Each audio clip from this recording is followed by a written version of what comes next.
अस्सलाम वालेकुम दोस्तों, मैं हूं अज़हर काज़मी और आप देख रहे हैं काज़मी अली काम। दोस्तों, प्रीवियस वीडियोस में से एक वीडियो में हमने RT 809F के बारे में एक वीडियो शेयर की थी। उसमें मैंने बताया था कि इसकी पोर्ट्स के बारे में बताया था, इसकी प्राइस, इसकी अनबॉक्सिंग वगैरह ये चीज़ें हमने कवर की थी। तो काफ़ी सारे दोस्त मुझसे पूछते रहते हैं कि हमने ये न्यू लिया है तो इसको इंस्टॉल कैसे करना है और इसके ऊपर ये जो सॉकेट अडाप्टर है, डिप अडाप्टर, ये कैसे लगाना। इसका सवाल काफ़ी ज़्यादा आता है मुझे, इस वजह से इससे मैं शुरुआत कर रहा हूँ। उसके बाद ये मैं बताता हूँ आपको कैसे लगाना है। उसके बाद हम लैपटॉप पे इसकी इंस्टॉलेशन भी मैं आपको बताऊँगा। आपके पास डेस्कटॉप पीसी है, लैपटॉप है, इंस्टॉलेशन बहुत इजी है, तो वो भी मैं आपके साथ शेयर करता हूँ। उसके बाद इसमें जो है फ्लैश आईसी लगा के वो भी हम डिटेक्ट करना सीखेंगे। आपको मैं बताऊंगा कैसे डिटेक्ट करना होता है, उसको रीड राइट कैसे करना होता है।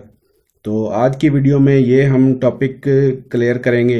इंशाल्लाह नेक्स्ट वीडियो में मैं फिर इसके ऊपर जो इसकी VGISP है, इसके ऊपर वीडियो तैयार करूंगा कि इसको हम कैसे यूज़ करते हैं, ये जो स्विच है इसका क्या फ़ायदा है और मज़ीद। तो सबसे पहले अब मैं आपको बताता चलूँ कि जैसा कि इसके ऊपर, इस प्रोग्रामर के ऊपर यहाँ पे ये सिंबल दिया हुआ है, तो ये जो डॉट बना हुआ है ये 1 नंबर पिन को शो करता है। ये जो यहाँ पे सॉकेट है ये 16 पिन का है। तो अगर हमने यहाँ पे 8 पिन आईसी लगाना है तो इस पोजीशन पे हमें लगाना होगा, यानी ये नीचे वाली साइड की जो 8 पिनें हैं इस पे अगर 16 पिन आईसी लगाना है तो फिर पूरे के ऊपर आएगा। लेकिन 1 नंबर जो है, ये डॉट जो है वो 1 नंबर को पॉइंट आउट कर रहा है, तो 1 नंबर का हमने ख्याल करना है। आईसी के ऊपर भी 1 नंबर मेंशन होती है। ऑलरेडी मैं फ्लैश आईसी के ऊपर डिटेल से वीडियो बना चुका हूँ, उसमें मैंने ये चीज़ें क्लियर की थी। तो इसके ऊपर कैसे अडाप्टर को लगाना है वो मैं आपको बता देता हूँ। 1 नंबर का आपको अंदाज़ा हो गया होगा कि इस डॉट को हमने मद्देनज़र रखना है। उसके बाद ये सॉकेट अडाप्टर है 8 पिन वाला, SOP8 200 mAh वाला, 200 208। तो अब इसको ऐसे लगा दें, आपकी मर्ज़ी है, इसको ऐसे लगा दें भी आपकी मर्ज़ी है, कोई फ़र्क नहीं पड़ता, क्योंकि हमने जस्ट जो है 1 नंबर का ख्याल करना होता है। तो मैं इसको ऐसे लगाऊंगा क्योंकि थोड़ा सा ये पिनें इस साइड पे आ जाती हैं, तो इस साइड से चिप लगाना थोड़ा आसान हो जाता है। अगर ऐसे लगाएंगे तो इस साइड पे फ्लैश आईसी लगाना थोड़ा मुश्किल हो जाता है। तो अपनी आसानी के लिए मैं इसे ऐसे लगाने लगा हूँ। जो इस साइड की VGISP वाली साइड की 8 पिनें हैं, क्योंकि मैं इस पे छोटा आईसी कनेक्ट करता हूँ, तो ये इसको मैंने मद्देनज़र रखते हुए ये वाला जो अपना सॉकेट अडाप्टर है ये मैंने यहाँ पे लगा देना।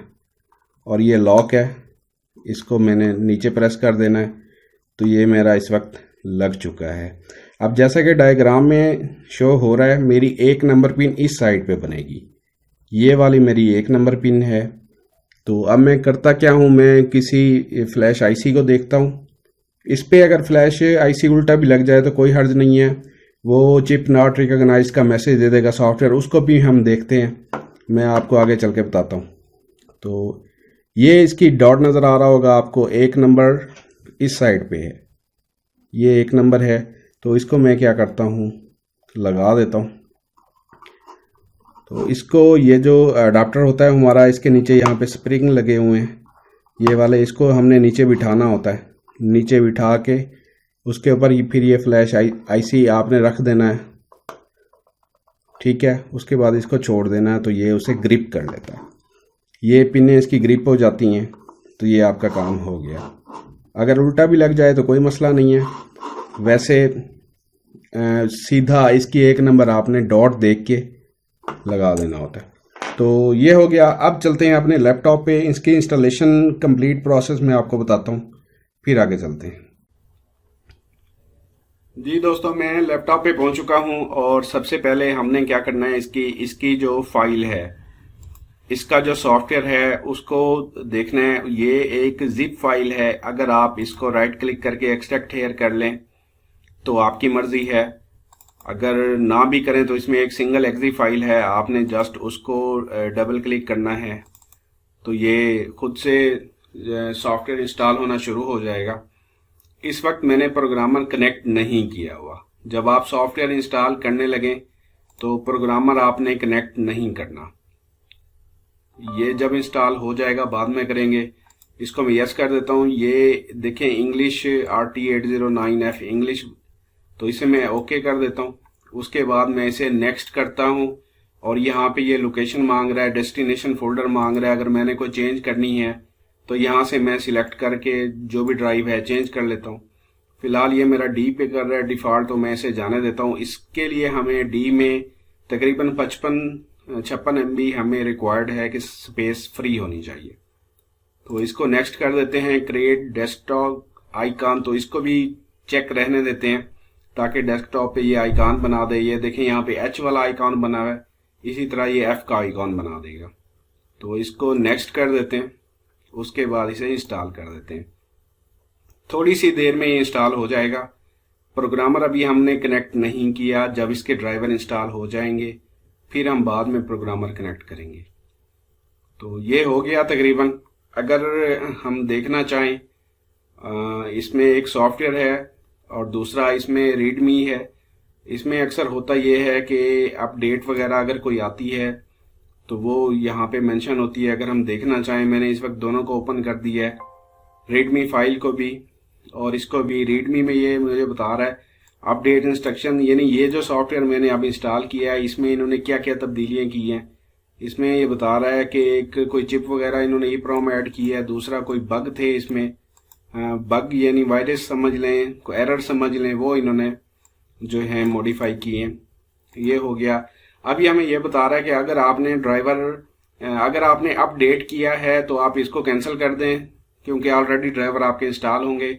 अगर आपने न्यू इंस्टॉलेशन की है तो आप इसे ओके कर दें ताकि ये अपने ड्राइवर इंस्टॉल कर ले। तो हम इसे ओके करेंगे। ये ड्राइवर फाइल्स सिस्टम में इंस्टॉल करेगा।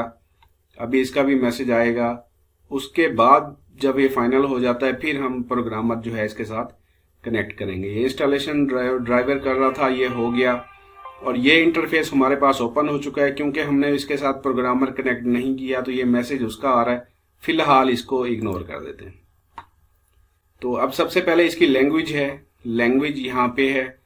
यहाँ पे जाएंगे तो इंग्लिश इसको सिलेक्ट कर लेना। ये सारा कुछ इंग्लिश में हो गया। ठीक है, अब प्रोग्रामर कनेक्ट कर लें तो आपकी मर्जी है, वरना एक दफ़ा इसको सॉफ्टवेयर को बंद कर दें। मैं इस वक्त प्रोग्रामर को कनेक्ट करने लगा हूँ। ये डिटेक्शन हो रही है, प्रोग्रामर की डिटेक्शन। उसके बाद अगर मैं इसे, क्योंकि यहाँ पे ये कुछ डेमो मोड आया था और वो भी चाइनीज वर्जन में, इसको एक दफ़ा मैं बंद करके दोबारा चला लेता हूँ। बंद करना लाजमी नहीं है, अगर कर भी लेंगे तो कोई मसला नहीं है। यहाँ से ये मैं इसे डेस्कटॉप से दोबारा चला लेता हूँ। ये मैं विंडोज़ 10 64 बिट पे इंस्टॉल किया है मैंने। अगर आपके पास विंडोज़ 7 है, 64 बिट है, 32 बिट है, उस पे भी हो जाएगा, मसला नहीं है, इसका कोई इशू नहीं है। ये जी हमारा सॉफ्टवेयर जो है वो हो चुका है और इस वक्त प्रोग्रामर भी कनेक्टेड है। उसकी भी वीडियो मैं साथ में शूट करता हूँ, आपको दिखाता हूँ। और ये इसका प्रोग्रामर का सीरियल नंबर हो गया ये, और प्रोग्रामर का जो फर्मवेयर है वो यहाँ पे वर्जन 3.0 आ रहा है। ठीक है, इसको देख के आपने टेंशन नहीं लेनी। अब हमने क्या करना है, चिप को डिटेक्ट करवाना है। साथ में मैं दूसरी वीडियो भी शूट करता हूँ, फिर आपको दिखाता हूँ। जी दोस्तों, जैसे कि इस पे सॉकेट अडाप्टर लगा हुआ है ऑलरेडी, तो अब मैं क्या करता हूँ, सबसे पहले मैंने इसको स्मार्ट आइडेंटिफाई पे क्लिक करना है ताकि मैं चिप को डिटेक्ट करवा सकूँ। ये जो चिप इस वक्त इस पे लगी हुई है, ये इसने डिटेक्ट कर ली है। W25Q32 की इस पे चिप लगी हुई है। अगर मैंने जैसा कि आपको बताया था, अगर यही चिप मैं उल्टी लगाता हूँ, अभी तो ये सीधी लगी हुई थी, इसको मैं उल्टा करके लगा देता हूँ, तो फिर इसका देखें क्या करता है। ये देखें जी, स्मार्ट आइडेंटिफाई करेंगे तो ये बता रहा है चिप नंबर, ये पिन नंबर फलां फलां फलां फलां जो है ना, ये कनेक्टेड नहीं है, या ये ऐसे ही मैसेज दे देगा chip not recognised. Some time ये वाला मैसेज नहीं आएगा, यही मैसेज आ जाएगा चिप नॉट रिकॉग्नाइज्ड। इसमें एक अच्छी चीज़ ये है कि अगर जैसे हम ये फ्लैश आईसी उतारते हैं तो इसके ऊपर सम टाइम बिरोजा वगैरह लग जाता है, तो बिरोजा लग जाता है तो उसकी वजह से ये पिन कोई इसकी डिटेक्ट नहीं हो पाती। ये एक फ्लैश आईसी है, इसके ऊपर सोल्डर लगी हुई है, इसके पॉइंट मिले हुए आपस में। इसको लगा के देखते हैं इस पे ये क्या करता है। इसको स्मार्ट आइडेंटिफाई करते हैं तो ये देखें ये इसको आइडेंटिफाई ही नहीं कर पा रहा कि ये कौन सी चिप है। ठीक है, इस तरह की कोई और चिप हम लगा के देख लेते हैं। इसको लगा के कोई और चिप लगा के देख लेते हैं। इसको स्मार्ट आइडेंटिफाई करेंगे तो ये चिप उल्टी लगी है, तो ये बता रहा है no chip on the adapter. ठीक है जी, इसको कैंसिल कर देते हैं। अडाप्टर पे कोई चिप नहीं है क्योंकि ये चिप उल्टी लग गई होगी। ठीक है, अब मैं इसको सीधा करके लगा रहा हूँ। इसमें एक ख़ास बात है, जब ये चिप सही डिटेक्ट ना हो, ये हो सकता है हमारी चिप फॉल्टी हो, तो इसका जो 1 नंबर पॉइंट है उसको मैं देख लेता हूँ दोबारा से, इसको सही तरह से। समटाइम ऐसे होता है कि हमारे ये अडाप्टर पे सही तरह से बैठती नहीं है, जिसकी वजह से ये फॉल्ट आ रहा होता है। ये देखें जी, अब ये सीधी लगी है तो ये चिप डिटेक्ट हो चुकी है। ठीक है, ये हो गया क्लियर। उसके बाद एक और चिप देख लेते हैं। इसमें इतना कोई ख़ास मुश्किल नहीं है, जस्ट आपने देखना होता है कि कैसे काम करता है। ये देखें, इसमें ये एक बहुत अच्छी चीज़ है, अगर 1 नंबर चिप पे कोई ब्रोजा वगैरह लगा हुआ है तो इसने बता दिया है कि 1 नंबर चिप जो है, 1 नंबर पिन जो है इस चिप की वो कनेक्टेड नहीं है।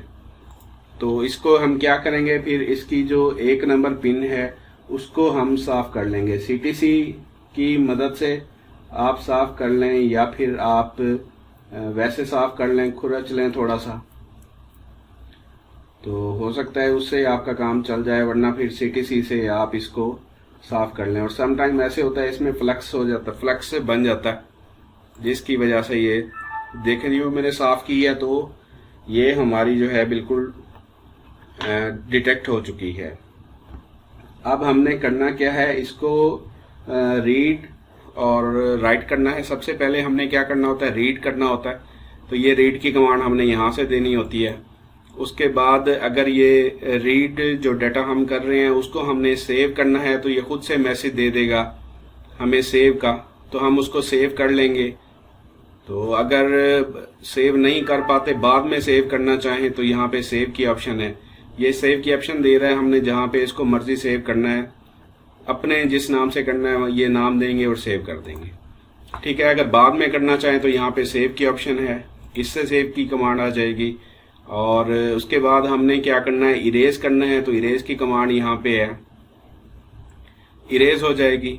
इरेज के बाद असल में ये ऑटो प्रोग्रामर है, तो इसमें हमें बार बार इरेज अलग से इरेज, रीड, वेरीफाई ये करने की ज़रूरत नहीं है, ये खुद से सारा कुछ करता है। जस्ट हमने करना क्या होता है, वैसे ये मैंने इरेज करके आपको दिखा दी। करना क्या होता है कि हमने यहाँ से ओपन करना है। ठीक है, ओपन करें आप जहाँ पे भी आपकी कोई फाइल रखी हुई है, जो फाइल यानी कि आप इसमें लोड करना चाह रहे हैं वो फाइल आप इसमें करें। उसके बाद आप इसको राइट कर दें, तो ये खुद से जो है सारा कुछ करेगा खुद से। इसमें मैं कोई फाइल इसमें राइट कर देता हूँ।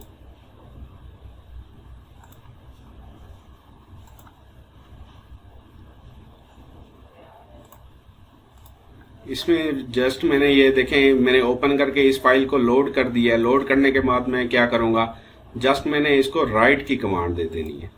राइट की कमांड दूंगा तो ये खुद से पहले ऑटो इरेज करेगा, उसके बाद ये राइट करेगा, उसके बाद ये वेरीफाई करेगा, और वेरीफाई करने के बाद ये हमारा जो है चिप हमारी ओके हो गई। तो ये इसका जो है प्रोसीजर है, और इसके बारे में ऑलरेडी मैं कुछ वीडियो शेयर कर चुका हूँ, उनमें भी काफ़ी डिटेल से मैं चीज़ें बता चुका हूँ। इसकी एक वीडियो शेयर कर चुका हूँ कि अगर कोई चिप आईडी का मसला आ रहा हो तो हम इसमें चिप ऐड कैसे करवा सकते हैं। और ये फास्ट प्रोग्रामर है, ये देखें हमारी ये चिप राइट भी हो चुकी है। तो आज की वीडियो यहीं तक थी दोस्तों। नेक्स्ट वीडियो में इंशाल्लाह ये जो आज हमने स्मार्ट आइडेंटिफाई पे वर्क किया है, नेक्स्ट वीडियो पे मैं इंशाल्लाह ऑटो ISP के बारे में आपको बताऊंगा। तो जो न्यू बिगनर्स हैं उनके लिए ये काफ़ी है, और ये वो ऐसे ही प्रैक्टिस करते रहें, एक दो बार खुद से करेंगे तो इंशाल्लाह सारा कुछ उनको समझ में आ जाएगी। तो नेक्स्ट वीडियो तक के लिए अल्लाह हाफिज़।